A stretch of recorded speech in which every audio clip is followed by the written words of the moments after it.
जो भी सत्ता में आता है मेरी नजरें खाता है। सबने कस्मों को तोड़ा है, मुझे झूठा कर छोड़ा है। जब से मैं आजाद हुआ अपनों से बर्बाद, मैं इस देश का संविधान हूँ हर देशभक्त के साथ।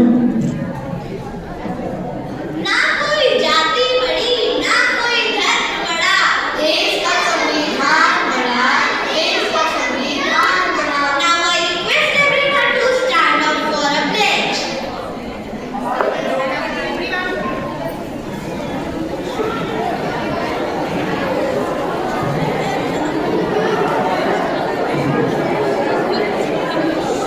Standing up was the instruction, making a noise wasn't children.